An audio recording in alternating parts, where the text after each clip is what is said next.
Creating a questionnaire in SurveyMonkey is simple and efficient. Follow these steps to design a survey that meets your needs. Log into SurveyMonkey.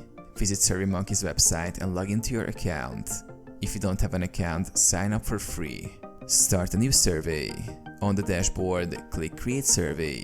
You can choose to start from scratch, use a template, or import questions from another survey. Choose a survey template or start fresh. SurveyMonkey offers various templates for different purposes. Select a template if it fits your needs, or choose Start from Scratch for a fully customized questionnaire. Add questions. Click Add Question to begin. Choose from a variety of questions types like multiple choice, text entry, rating scales, and more.